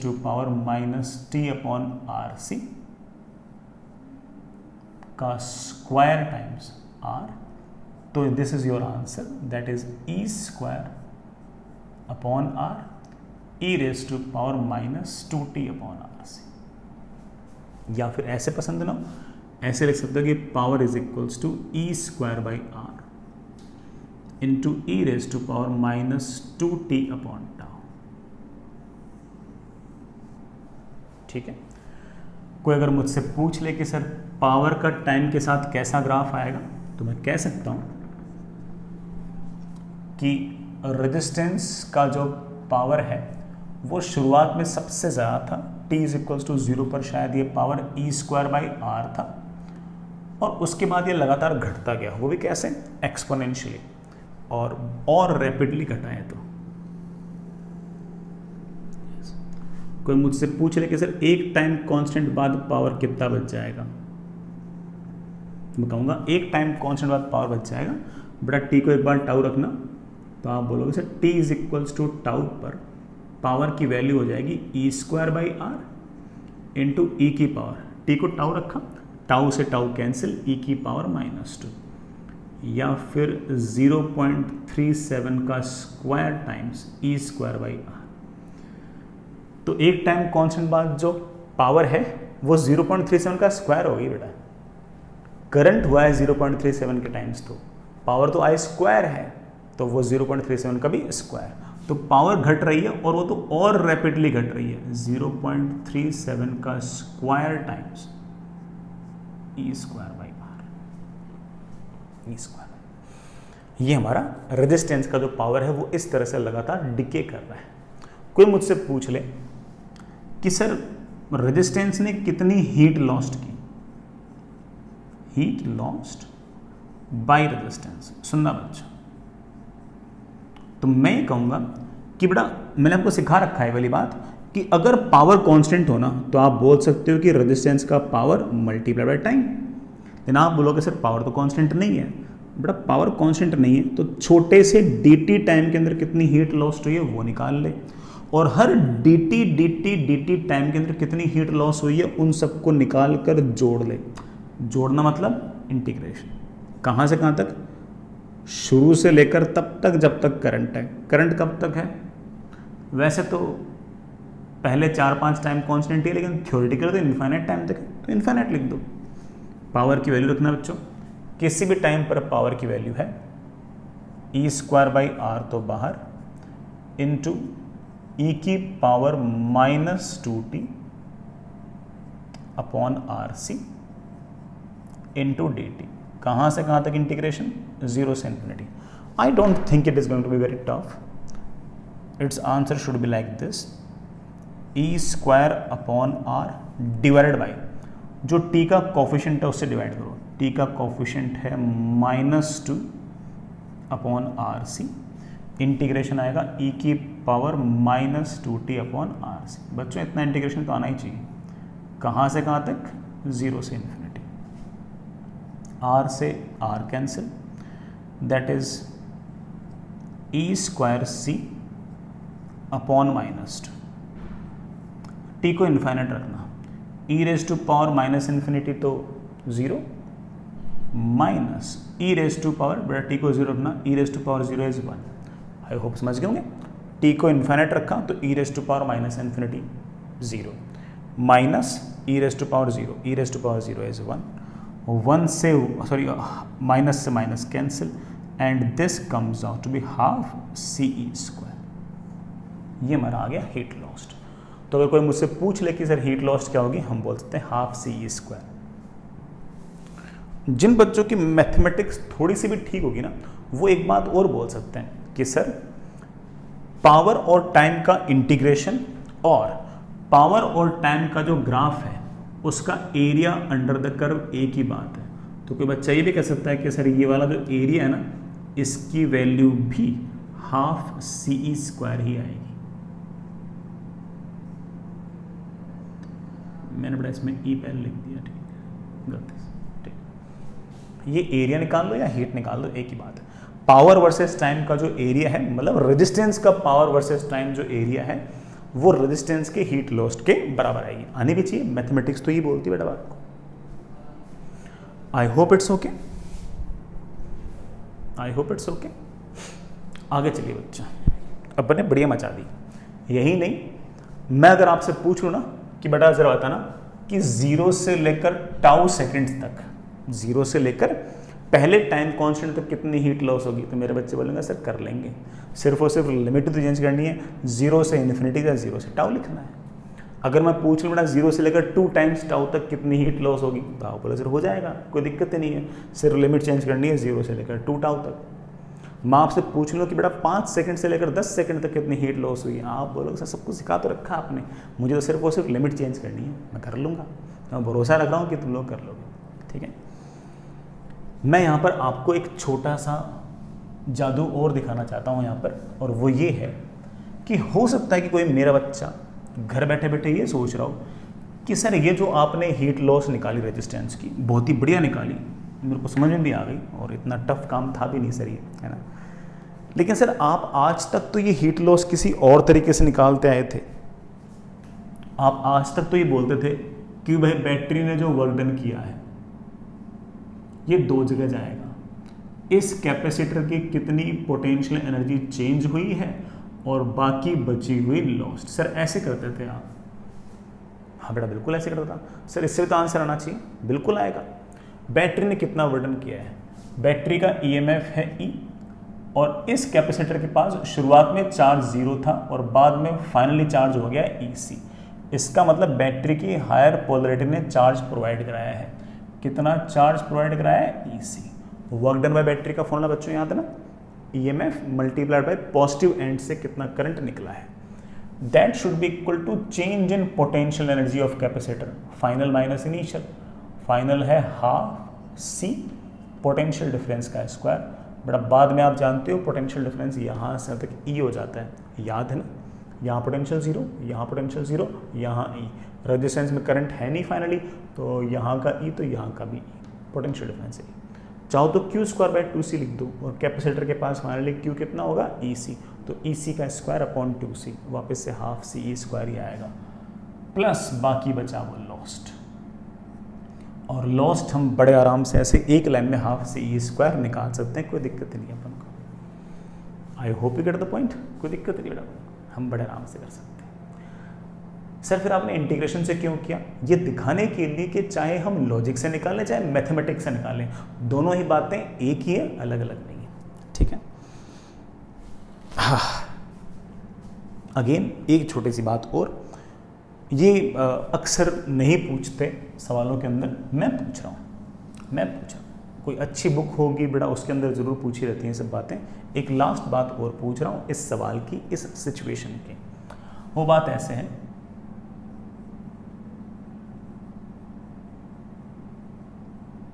find the rate at which capacitor is storing electric energy. Capacitor किस रेट से इलेक्ट्रिकल एनर्जी को स्टोर कर रहा है, उसकी रेट निकालो। एनर्जी की रेट निकालना है मतलब पावर निकालनी है, तो इसका मतलब मुझे किसी तरह से इस कैपेसिटर की पावर निकालनी है। जिस तरह से रेजिस्टेंस की पावर निकाली वैसे ही कैपेसिटर की पावर निकाल देंगे। कैपेसिटर किसकी तरह बिहेव कर रहा है? कैपेसिटर ऑफ कोर्स बेटा है ना, इस पूरे सर्किट में लोड की तरह बिहेव कर रहा है बेटा। वो जो बैटरी में जो इलेक्ट्रिकल एनर्जी थी ना, उसको लगातार अपने फॉर्म में कन्वर्ट कर रहा है। हालांकि कन्वर्ट तो इलेक्ट्रिकल फॉर्म में कर रहा है, लेकिन बैटरी की दी हुई एनर्जी को लगातार कंज्यूम किया जा रहा है। सर रेजिस्टेंस का पावर तो आपने सिखा रखा था I square into R. Sir capacitor का पावर तो कभी नहीं सिखाया आपने। सिखाया है कैपेसिटर का ही नहीं, मैंने तो आपको हर एलिमेंट का, हर सर्किट के अंदर कुछ भी लगा दो, रेजिस्टेंस लगा दो, कैपेसिटर लगा दो, इंडक्टर लगा दो, बैटरी लगा दो, सबके ही पावर का एक ही फॉर्मूला सिखाया है। और वो फॉर्मूला सिखाया है मैंने आपको V इंटू आई। चाहे वो सोर्स हो चाहे लोड हो, एक ही फॉर्मूला सिखाया तुम्हें V इंटू आई, बिल्कुल शुरुआत में करंट इलेक्ट्रिसिटी चैप्टर के अंदर। सर ये V इंटू आई का क्या अर्थ है? बेटा V इंटू आई का अर्थ है कैपेसिटर के अक्रॉस कितना पोटेंशियल डिफरेंस है मल्टीप्लाइड बाय कैपेसिटर के थ्रू कितना करंट है। कैपेसिटर के थ्रू करंट मतलब ना ये वाला आई, यहाँ से तो कोई करंट जाएगा नहीं, मैं इस आई की बात कर रहा हूँ, that is VC into I. Sir capacitor के अक्रॉस पोटेंशियल डिफरेंस कैसे लिखूंगा? बेटा कैपेसिटर के across potential difference always Q by C into I. ये आ गया आपके पास कैपेसिटर का पावर या फिर कैपेसिटर के एनर्जी स्टोर करने की रेट। अब कुछ चीज़ें नोटिस करो, देखो अभी तक मैंने एक्सप्रेशन नहीं निकाला है, लेकिन बिना एक्सप्रेशन निकाले भी कुछ बातें बता सकता हूँ। T इज इक्वल्स टू 0 पर हमारा जो करंट है वो 0 है। अरे सॉरी बेटा, करंट 0 नहीं है, करंट तो मैक्सिमम है। t इज इक्वल्स टू 0 पर अपना चार्ज 0 है कैपेसिटर पर, चार्ज 0 था ना, आप बोल रहे हाँ सर बिल्कुल, और अगर चार्ज 0 तो ऑफ कोर्स हमारे कैपेसिटर का शुरुआती पावर तो 0 है। टाइम टेंडिंग टुवर्ड इन्फिनिटी पर, काफ़ी टाइम बाद स्टेडी स्टेट पर चार्ज खूब है लेकिन आपका तब करंट 0 हो जाता है, तो इसका मतलब फिर से कैपेसिटर का पावर 0। इसका मतलब शुरुआत में तो आपका Q 0 था इसलिए कैपेसिटर का power 0, time tending toward infinity पर करंट 0 हो गया इसलिए फिर से कैपेसिटर का पावर 0। तो शुरुआत में भी कैपेसिटर का पावर 0 है और फाइनल भी कैपेसिटर का पावर 0 है, तो इसका मतलब ज़रूर कैपेसिटर का पावर पहले बढ़ा होगा और फिर घटा होगा। हालांकि मैं मैथमेटिकली लिखूंगा तब भी यही आएगा। Q, बेटा Q का शायद फॉर्मूला था EC, बेटा C तो कैंसिल हो जाएगा, into 1 minus e raise to power minus T upon RC।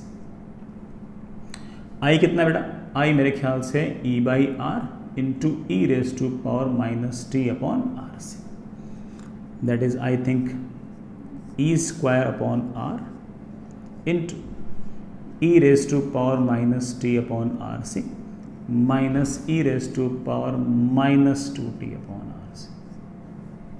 यह आपका कैपेसिटर का पावर आ गया किसी भी टाइम पे।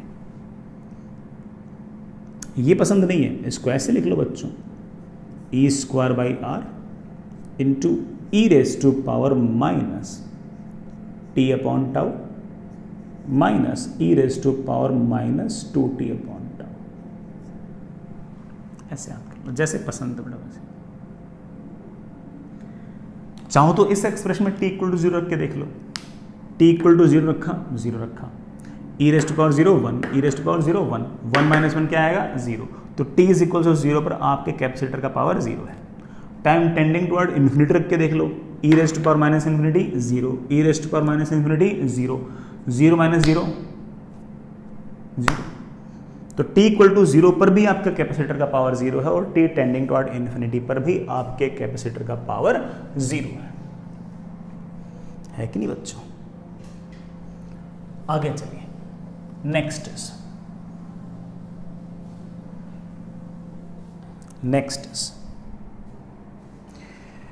कोई मुझसे पूछ ले कि सर कैपेसिटर का जो पावर है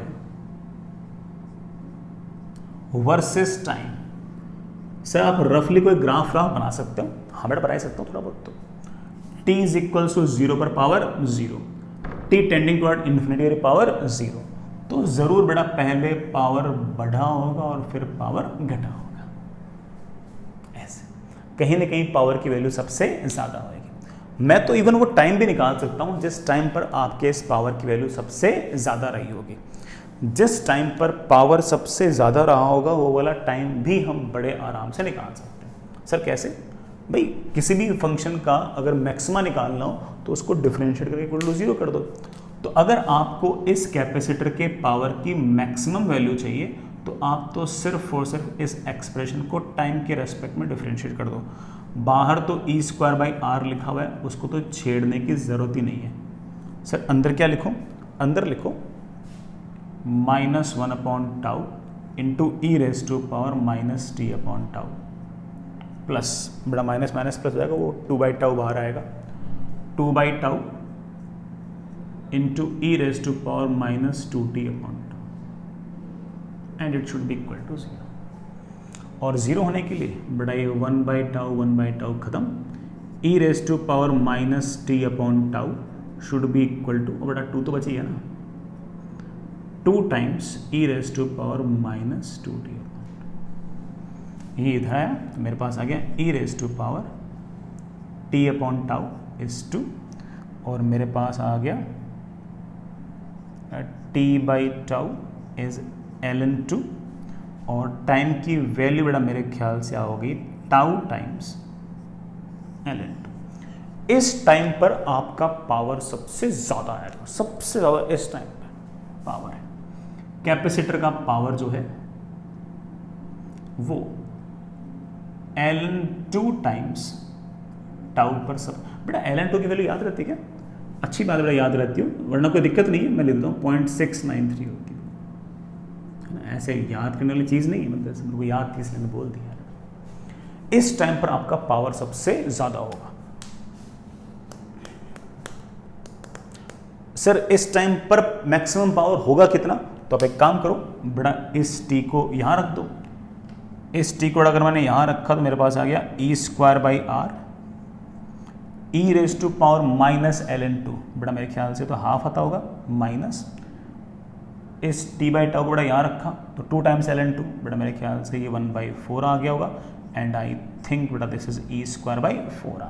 बड़ा ठीक है, ये वाली मैथमेटिक्स आपको आनी चाहिए कि मैं E raise to power minus L N two को हाफ लिख सकता हूँ और E raise to power -2 times L N two को मैं 1/2 का स्क्वायर लिख सकता हूँ। बड़ा 1/2 का स्क्वायर मतलब 1/4। तो मैक्सिमम पावर जो आपके पास आएगी वो आपके पास ई स्क्वायर बाई 4r आएगी।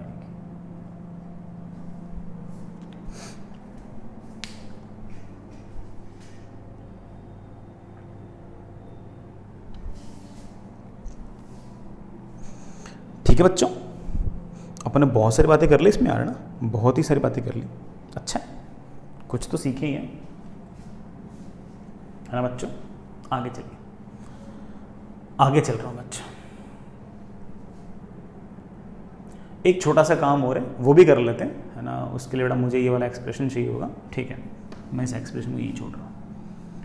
लास्ट काम पूछ रहा हूँ, और वो भी ऐसे नहीं कि आपको बोर करने के लिए, मैं उससे भी है ना कुछ रिलेट करना चाहता हूँ। मैं ये चाहता हूँ कि आप मुझे है ना ये वाला एरिया बताओ कितना होगा, कैपेसिटर का पावर वर्सेस टाइम का ये जो ग्राफ है इसका एरिया कितना हो। वो तो बाद में डिस्कस करेंगे कि एरिया रिप्रेजेंट किसको करेगा, लेकिन पहले ये डिस्कस करेंगे कि एरिया है कितना। तो अगर कोई मुझसे ये वाला एरिया पूछ रहा है तो I would say mathematically area is integration of y d x. Y d x मतलब बेटा वाई एक्स में कौन है, कैपेसिटर का पावर इंटू डी टी। आसान सा इंटीग्रेशन है बेटा, पावर को यहां रखना, ई स्क्वायर बाई आर तो बाहर निकाल लो, integration of E raise to power minus T upon tau minus E raise to power -2t upon tau into D T. कहाँ से कहाँ तक भाई, जहाँ जहाँ तक चाहिए। कोई कहते हैं मुझे तो सिर्फ यहीं तक का एरिया चाहिए, तो यहाँ से तक का टाइम रख दे। अब मैंने थोड़ा कुछ कहा नहीं तो ऑफ कोर्स मैं सारा एरिया पूछ रहा हूँ, तो आप टाइम को 0 से इन्फिनिटी रख दो, वो तो आपकी मर्जी है बच्चों। और ये एरिया मेरे ख्याल से आ गया बच्चों, देखना ई स्क्वायर बाई आर तो ठीक है। टी का जो कॉफिशिएंट है, टी का कॉफिशिएंट है -1 अपॉन टाउ, उससे डिवाइड, तो बेटा माइनस टाउ ऊपर आ जाएगा into E raise to power -t upon tau, minus minus plus, divide कर दो किससे, टी के कॉफिशिएंट से डिवाइड करना है बेटा -2 अपॉन टाउ से, तो टाउ ऊपर आ जाएगा 2 नीचे आ जाएगा, minus minus plus e raise to power -2t upon tau. कहाँ से कहाँ तक इंटीग्रेशन, 0 से इन्फिनिटी। और ये मेरे ख्याल से आ गया E square by are. Tau को तो बेटा बाहर निकाल लो, टाउ तो आपका आर सी है, तो वो तो सी आ जाएगा। E raise to power minus infinity 0, E raise to power minus infinity 0, वो तो बेटा निपट ही गए, निपट गए। मैं फिर भी चलो लिखता हूँ, E raise to power minus infinity 0, E raise to power minus infinity 0 minus final 0 रखो बेटा, 0 रखा, E raise to power 0 is 1, E raise to power 0 is 1 बेटा हाफ पहले से, माइनस हाफ माइनस माइनस बेटा प्लस हो गया, and I think it has comes out to be half C E square.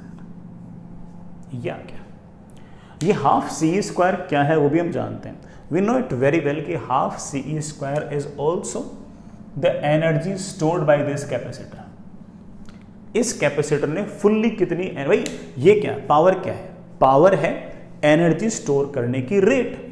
अगर हम उसको एनर्जी स्टोर करने की रेट को अगर टाइम से मल्टीप्लाई करेंगे और उसको जोड़ेंगे तो क्या आएगी, एनर्जी आएगी। तो फाइनली आंसर तो वो आया जो हमारी एक्सपेक्टेशन थी।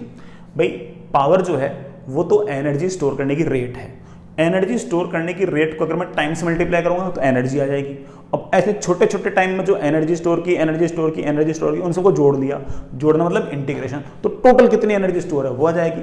और हम जानते हैं कि इस कैपेसिटर पर फाइनली चार्ज ईसी होगा और फाइनली जो एनर्जी स्टोर होगी वो हाफ CE² होगी। तो हम ये तो बहुत ही ऑब्वियस था कि इसका जो एरिया है वो इस कैपेसिटर ने टोटल कितनी एनर्जी स्टोर की है वो आएगी। कितनी स्टोर की है? Half CE²। बेटा कितनी? Half CE²। हम डायरेक्ट भी कह सकते हैं। सर डायरेक्ट आपने बोला नहीं, सर आपने इतनी सारी कसरत करवाई हम लोगों से, उसके बाद बोला। इसी बहाने से बेटा हम कुछ बातें भी सीख गए। ऐसा थोड़ी कि हम कुछ नहीं सीखे, बातें तो सीखेंगे अपन लोग, है ना, है कि नहीं। आगे चलते हैं। आई रियली होप कि इस पूरे के पूरे सवाल का सारा पोस्टमार्टम समझ में आ गया होगा। मैंने इसमें कुछ भी नहीं छोड़ा, एक भी मैंने ऐसी बात नहीं है जो मैंने इसमें आपके लिए छोड़ दी हो। मैंने आपके लिए करंट बोल दिया, मैंने आपके लिए चार्ज बोल दिया, मैंने कह भी दिया कि बेटा करंट और टाइम को तो करंट और चार्ज को तो याद रखें। उसके बाद उस करंट और चार्ज को लेकर जितनी बातें और हम डिस्कस कर सकते थे, हमने मोर और लेस सारी ही बातें डिस्कस कर ली।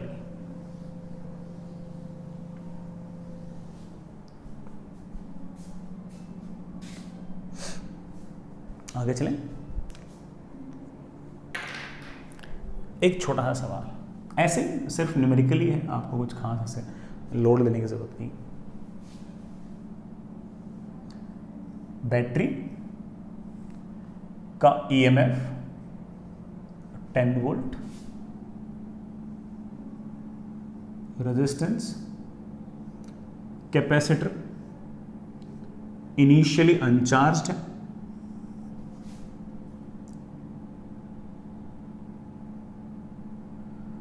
कैपेसिटेंस आपके पास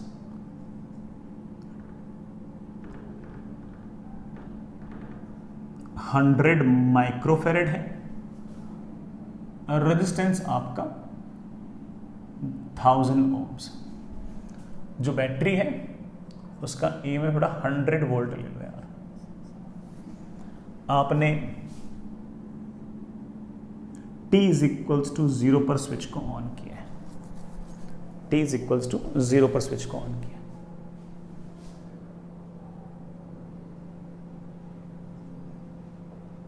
At any time t, find current in the circuit, charge on capacitor, potential difference across resistance, potential difference across capacitor। सिर्फ ये 4 काम कर दो। पावर बेटा ठीक है, लिखते लिखते बोर हो गया अपन यार ना, इतना काफी है। सबसे पहले चाहो तो बेटा आप टाइम कांस्टेंट लिख सकते हो। Time constant is of course RC। R है 1000 ओम्स,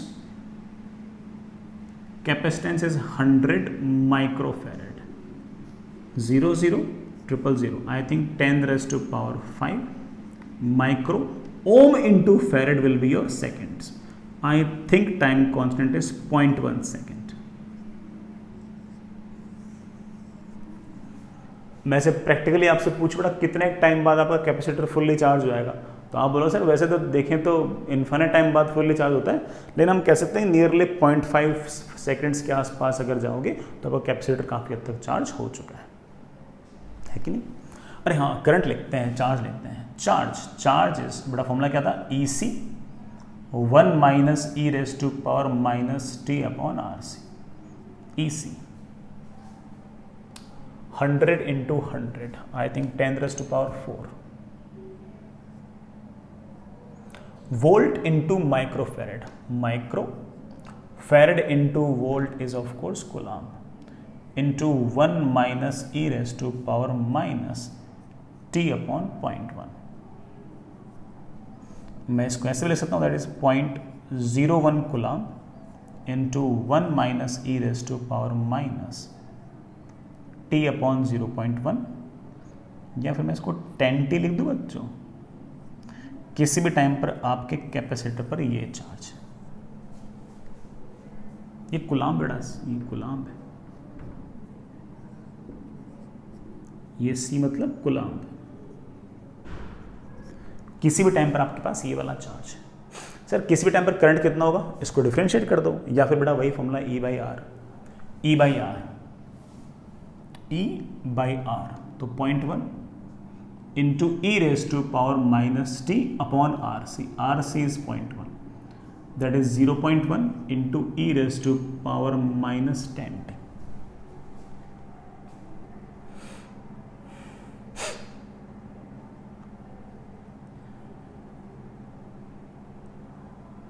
बढ़िया। किसी भी टाइम पर रेजिस्टेंस के अक्रॉस पोटेंशियल डिफरेंस क्या होगा, किसी भी टाइम पर रेजिस्टेंस के अक्रॉस पोटेंशियल डिफरेंस होगा आई आर, इसको रेजिस्टेंस से मल्टीप्लाई कर दो, रेजिस्टेंस से मल्टीप्लाई कर 1000 से मल्टीप्लाई कर दिया, 0.1 ampere into 1000, I think 100 into E raise to power minus 10 T volts of course. What is potential difference across capacitor, that is Q by C. Q कितना बेटा 0.01 1 minus E raise to power minus 10 T upon C, C कितना है 100 microfarad, तो 10 raise to power minus 4 farad, ये इससे cancel हुआ, तो मेरे ख्याल से 100 into 1 minus E raise to power minus 10 volts. किसी भी टाइम पर आपके पास कैपेसिटर के पास कैपेसिटर के अक्रॉस पोटेंशियल डिफरेंस ये है, ठीक है। सारी बातें बड़ा बढ़िया है। पावर और भी निकाल सकते हो, किसी भी टाइम पर रेजिस्टेंस का पावर क्या है क्या नहीं है, कितनी हीट है कितनी, सब बातें हो सकती हैं भाई। मेन चीज़ तो हमारा I और Q है। अगर हमने करंट लिख लिया और चार्ज ऑन कैपेसिटर लिख लिया, फिर हमारे लिए कोई इतने बड़े टास्क है नहीं यार। मेन चीज़ तो हमारे सिर्फ और सिर्फ I और Q है, बाद में तो सारी कहानी बन जाती है, कोई दिक्कत नहीं आती, ठीक है। आई होप फॉर्मूला समझ में आ गया होगा। अपने बेटा सेक्शन डी के अंदर इस तरह के सवाल हैं, वो फॉर्मूला बेस्ड है, तो सारे के सारे आप करना चाहो कर सकते हो, वैसे अभी मत करना, ठीक है। कल दूंगा होमवर्क इसका, आज मत करना, ठीक है। आज मैं तुम्हें HC में से होमवर्क दे दूंगा, आज मत करना, आज मत करना,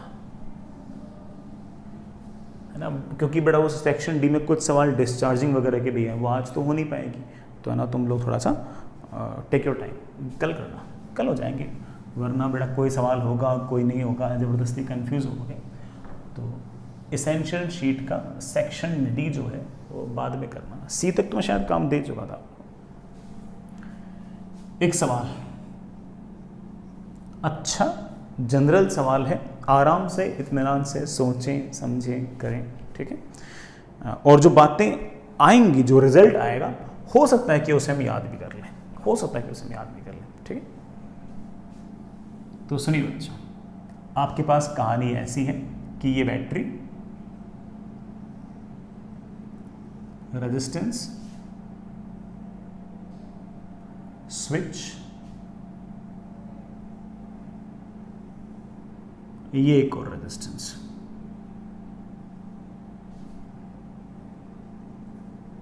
ये एक resistance,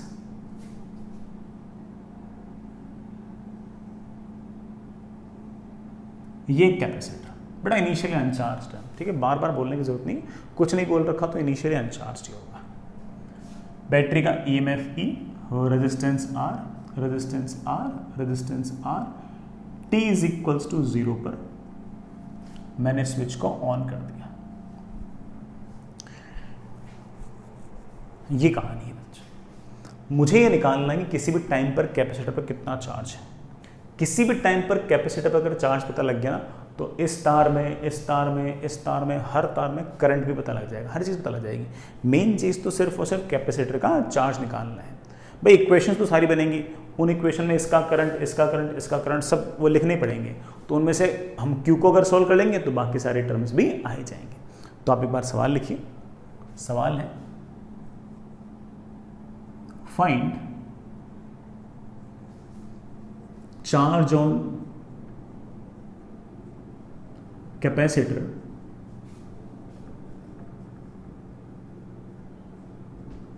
at any time t।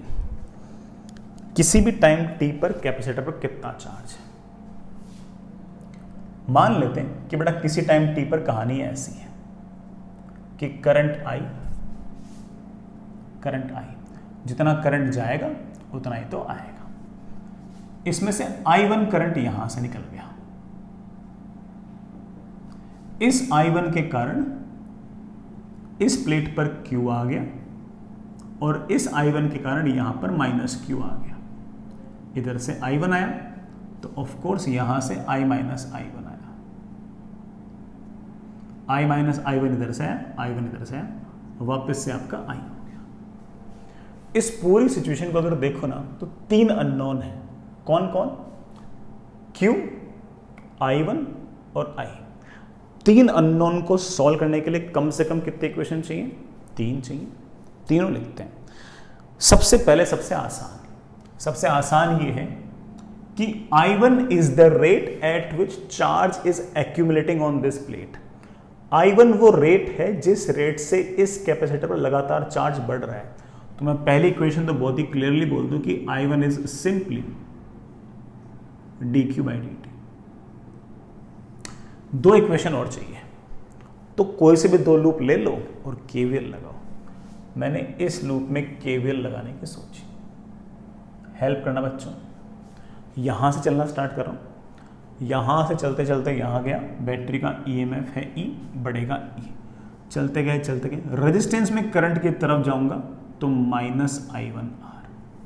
चलते जाओ, कैपेसिटर में यहां से यहां कूदूंगा, याद करा रखा है, माइनस पहली वाली प्लेट पे चार्ज डिवाइड बाय C। इस प्लेट से इस प्लेट पे कूद रहे हो तो जिस प्लेट से कूद रहे हो उस पर charge divide by C, minus जिस प्लेट से कूद रहे हो उस पर चार्ज डिवाइड बाय C।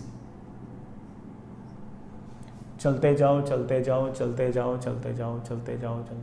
यहां से यहां तक रेजिस्टेंस की तरफ जाओगे तो पोटेंशियल ड्रॉप आएगा -IR and that is equals to 0। This is my equation number 2। 2 equation से बात बनेगी नहीं बेटा, अननोन 3 है, 2 इक्वेशन से पार नहीं पड़ेगी। चलिए एक और बना लेते हैं। थर्ड इक्वेशन यहां बना लेते हैं, इसके अंदर कोई बहुत बड़ा काम तो है। यहां से यहां E, चलते जाओ, रेजिस्टेंस में करंट की तरफ गए तो ड्रॉप होगा minus current I minus I1 into R। चलते गए, रेजिस्टेंस में करंट की तरफ गया तो -IR and that is equals to 0। ये मेरे पास इक्वेशन नंबर 3। ये जो इक्वेशन 2 और 3 है बेटा, इन दोनों से एक काम करो, I को एलिमिनेट कर दो, फिर I1 और Q में 2 इक्वेशन बचेंगी, एक तो ये और एक इन दोनों से जो फाइनल इक्वेशन आएगी वो। तो इन दोनों इक्वेशन से इस I को एलिमिनेट कर दो। करता हूं बेटा, मैं इसे लिख सकता हूं E minus IR minus 2IR हो गया plus I1R is equals to 0। इससे मैं IR को बड़े आराम से लिखता हूं E plus I1R upon 2। IR को लिखता हूं E प्लस I1R अपॉन 2। इस IR को उठाया और यहां रख दो, और यहां रखते मेरे पास आ गया E minus I1R minus Q/C, बड़ा उसे रखा तो -E/2 minus I1R/2 and that is equal to 0। E minus E/2 is E/2 minus 3I1R/2 minus Q/C should be equal to 0। करते बेटा सॉल्व, इसको उधर ले जाओ, मेरे पास आ गया EC माइनस 2Q। अगर इस तरह की इक्वेशन टफ लग रही है ना तो आराम से बाद में खुद एक बार है ना पेन चला के लिख लेना, है ना। वो तो बड़ा पहला सवाल है इसलिए थोड़ा सा लगता है कि पता नहीं क्या कैलकुलेशन कर रहा है। मेरे पास क्या आ गया EC minus 2Q upon 2C is equals to 3 times I1R upon 2। 2 से 2 कैंसिल, इस 3 को बेटा नीचे ले आओ,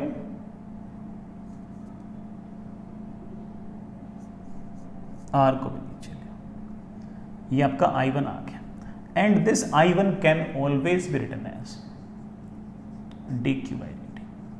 ले बेटा, हमने बातों में फाइनली पूरी की पूरी डिफरेंशियल इक्वेशन लिख दी है। हमने बातों ही बातों में बड़े आराम से डिफरेंशियल इक्वेशन लिख दी है।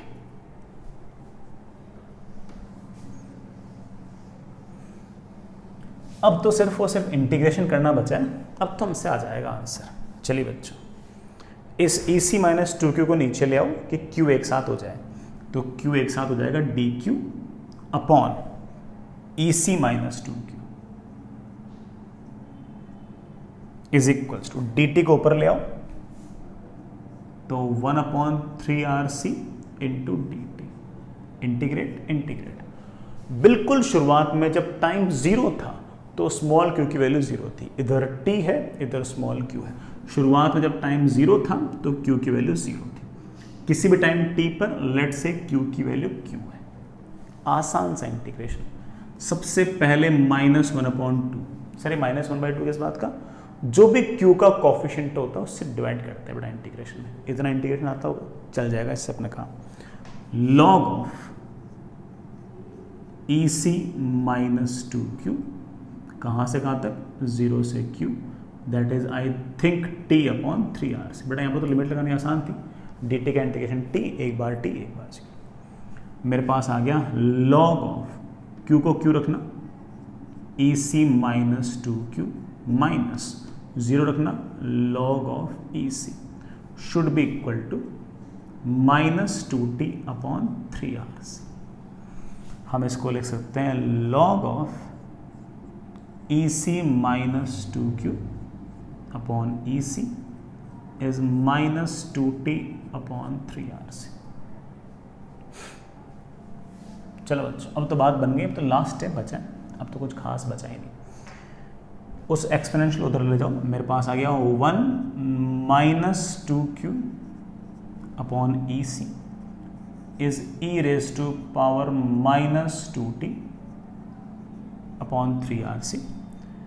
Q की वैल्यू आ गई बच्चों, that is I think EC upon 2 into 1 - e⁻² -2T upon 3RC। चलिए बच्चों, कैपेसिटर पर चार्ज आ गया किसी भी टाइम t पर। हमने बिल्कुल बढ़िया से किया, पूरी कैलकुलेशन कर करा के अच्छे से किया है। यही तरीका है करने का, यही तरीका। कल को अगर सवाल में हल्का फुल्का चेंज भी आ गया ना, तब भी इस तरीके से आंसर आएंगे। मान लो किसी ने बोल दिया कि शुरुआत में t = 0 पर इस प्लेट पर चार्ज 0 नहीं बल्कि 1 कूलाम है, इस कैपेसिटर पर चार्ज 1 कूलाम है, तो मेरे बच्चे बोले सर कोई दिक्कत नहीं है, बस लिमिट में जब टाइम 0 तो मैं 1 कूलाम लिख दूंगा, मेरा आंसर तब भी आएगा, बढ़िया आ जाएगा, कोई दिक्कत नहीं। तो ये तो हमेशा वैलिड है। इस तरह से गणित से सारे फॉर्मूले बड़े आराम से आएंगे। सर इससे मैं I1 और I निकाल सकता हूँ? हाँ बेटा जरूर निकाल सकते हो। Q पता है तो I1 तो पता ही है, I1 इज dQ/dt। I पता है, जो दूसरी इक्वेशन थी उसमें Q को और I को रख दो, Q को और I1 को रख दो, I बचा है वो भी आ जाएगा। तो हमने अगर Q निकाल लिया तो सब कुछ निकाल लिया, बढ़िया निकाल लिया। यही सही तरीका है सवाल को सॉल्व करने का, यह आना चाहिए सबको। लेकिन किसी भी ऑब्जेक्टिव सवाल में अगर हमें आंसर निकालना हो चार्ज ऑन कैपेसिटर, तो उसे लिखने की एक छोटी सी ट्रिक है, और ये मोर और लेस 99% काम कर जाएगी। जब भी सवाल इस तरह का होगा कि कैपेसिटर इनिशियली अनचार्ज्ड है, तो ये वाली ट्रिक काम कर जाएगी। ट्रिक कहेगी कि charge on capacitor will be charge at steady state पर मैं चार्ज निकालना आता है, इंटू 1 - e⁻t अपॉन टाउ। ऐसे लिख दिया करो, मैं हर एक चीज का फिर से अर्थ बता दूं। ये क्या है? This is of course charge on capacitor eight steady state पर कैपेसिटर पर कितना चार्ज है वो। सर ये टाउ क्या है? टाउ है बेटा R equivalent into C। Sir C तो समझ गया, ये R इक्विवेलेंट क्या है? बेटा R है इक्विवेलेंट रेजिस्टेंस। सर किसके अक्रॉस? बेटा बैटरी के अक्रॉस नहीं, बैटरी के अक्रॉस नहीं। ये ट्रिक कहती है कि हमें R इक्विवेलेंट निकालना है कैपेसिटर के अक्रॉस। बेटा ट्रिक है इसलिए बोल रहा हूँ कि याद करना है इस तरह से। ये R इक्विवेलेंट निकालना है अक्रॉस कैपेसिटर कैसे निकालते हैं बड़ा दिखाऊंगा। और बैटरी को तुम इस केस में शॉर्ट कर दिया करो। शॉर्ट मतलब बेटा यूं नहीं कि छोटी कर दिया करो, शॉर्ट मतलब ऐसे यूं कर दिया। देखो आंसर आएगा नहीं आएगा, मैं सिखाता हूँ। सबसे पहले हमारा Q एट स्टेडी स्टेट, हम जानते हैं स्टेडी स्टेट पर जिस तार में कैपेसिटर लगा है उसमें करंट जाना बंद, सारा करंट यूं जाएगा ऐसे। मुझे कैपेसिटर पर चार्ज लिखना है, बिल्कुल लिख देंगे। यहां का पोटेंशियल 0, यहां का पोटेंशियल 0, सारा करंट यूं आएगा। ये R और ये R, रेजिस्टेंस कितना है 2R, तो करंट मेरे बच्चों फाइनली आएगा E/2R। यहां का पोटेंशियल 0, चलते जाओ चलते जाओ चलते जाओ चलते जाओ चलते जाओ बस। यहां का पोटेंशियल 0, रेजिस्टेंस में करंट के अपोजिट जाता तो पोटेंशियल बढ़ता है। कितना बढ़ता है? Current into resistance. करंट तो यहां और यहां सेम है क्योंकि कैपेसिटर फुल्ली चार्ज हो चुका है, यहां से करंट जाएगा नहीं। यहां पर जो फाइनल करंट होगा वो भी हम जानते हैं कितना होगा, E/2R। रेजिस्टेंस है आपका R, तो यहां से यहां तक पोटेंशियल डिफरेंस आएगा करंट इनटू रेजिस्टेंस।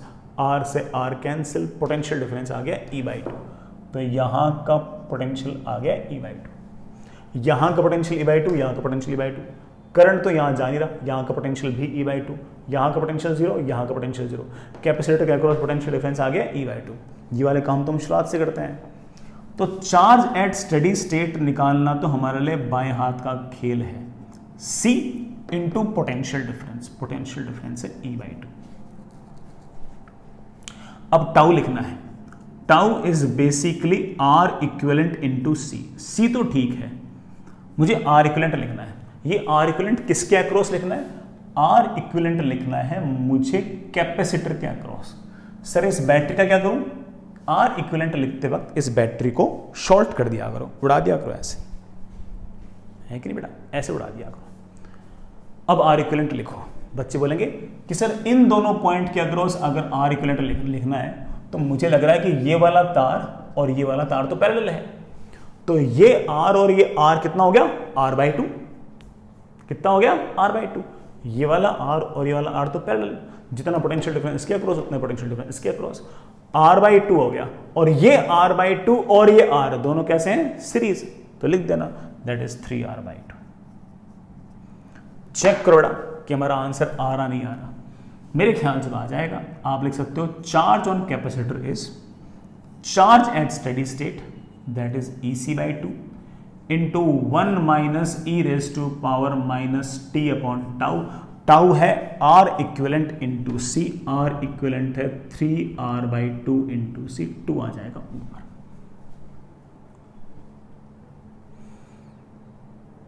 आंसर आ गया EC/2 1 माइनस e⁻⁻2t/3R। ये हमारा आंसर आ गया। तो ट्रिक आपकी मोर और लेस अक्सर काम कर जाएगी। हाँ ये बात जरूर बेटा, ये ट्रिक तभी काम करेगी जब इस कैपेसिटर इनिशियली चार्ज ना हो, क्योंकि हमारा ये आंसर तभी आएगा जब इनिशियली अनचार्ज हो। इनिशियली अगर चार्ज हो तो ये आंसर थोड़ी आएगा, आंसर तो कुछ और आएगा। तो ये मान के चल लो कि इस वाली ट्रिक से हमारा मोस्ट ऑफ द काम तो बन जाएगा। तो जब भी बेटा इस तरह का सवाल आए तो आप निपटा सकते हो उसे बढ़िया तरीके से, कोई दिक्कत नहीं है। जैसे एक सवाल करें,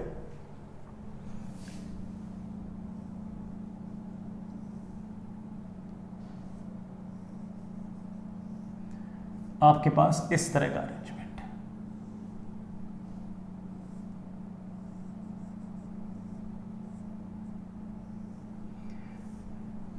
t इज इक्वल्स टू 0 पर हम लोगों ने स्विच को ऑन किया है। t इज इक्वल्स टू 0 पर बच्चों हमने स्विच को ऑन किया है, ठीक है। बैटरी है बड़ा, ये आपकी 20 वोल्ट की बैटरी है बड़ा। ये कैपेसिटर 2 फैरेड का है, ठीक है। ये रेजिस्टेंस आपका 6 ओम, ये रेजिस्टेंस आपका 2 ओम, ये रेजिस्टेंस आपका 2।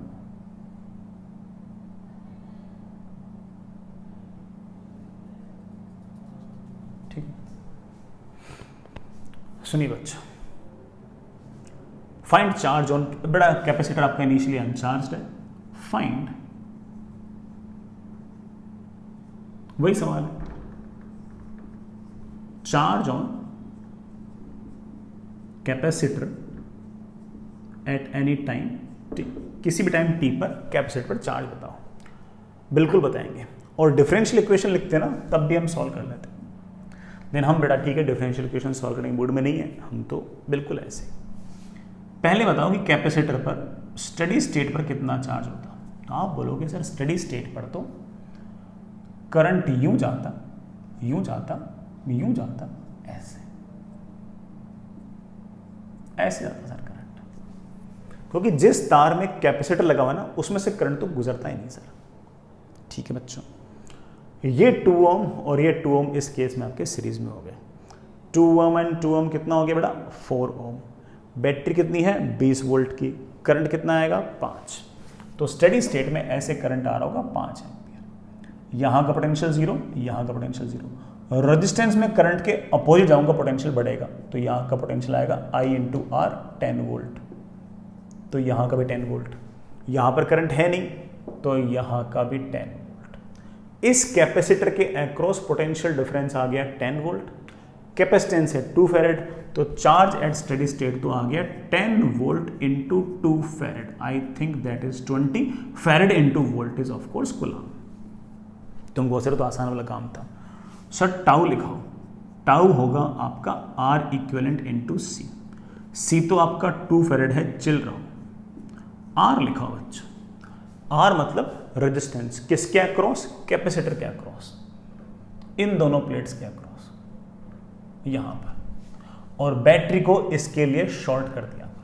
तो इस बात को आप देख सकते हो कि जो पोटेंशियल डिफरेंस यहां से यहां बढ़ा वही पोटेंशियल डिफरेंस यहां से यहां, जो पोटेंशियल यहां का वही पोटेंशियल यहां का, जो पोटेंशियल यहां का वो पोटेंशियल यहां का। ये 2 ओम और ये 2 ओम तो आपस में पैरेलल है, ये वाला 2 ओम और ये वाला 2 ओम तो पैरेलल है। ये 2 ओम और ये 2 ओम बड़ा कितना हो गया 1 ओम। ये वाला 1 ओम और ये वाला 6 ओम दोनों कैसे हैं series. I think that is 14 ohm into farad is of course seconds। आप कह सकते हो कि हमारा चार्ज आ गया at any time will be charge at steady state into 1 minus e raised to power minus t upon tau। Tau is of course 14। This is our answer। किसी भी time पर आपके कैपेसिटर के पास ये चार्ज होगा। I hope बड़ा आपकी बात समझ गए होंगे। बड़ा फिर भी हमें अभी तक है ना चार्जिंग डिस्चार्जिंग में और थोड़ा पढ़ना है, इसलिए आप एक बार ना सेक्शन डी स्टार्ट मत करना। आप HCV के अंदर जो कैपेसिटर चैप्टर है, बड़ा HCV के अंदर कैपेसिटर चैप्टर करंट इलेक्ट्रिसिटी से पहले है, ठीक है। तो जो चार्जिंग डिस्चार्जिंग वाले सवाल है ना जिसमें करंट की यूजेस वगैरह हैं, वो सवाल कैपेसिटर में नहीं है, वो सवाल करंट इलेक्ट्रिसिटी में बाद वाले में है, ठीक है। आप कंफ्यूज मत होना, अपन बाद में दे दूंगा। तुम तो HCV के अंदर जो कैपेसिटर चैप्टर है उसमें क्वेश्चन नंबर 1 से लेकर 23 तक कर लो, क्वेश्चन नंबर 1 से लेकर 23 तक। बाकी बेटा शीट से काम आपको कल देते हैं, ठीक है।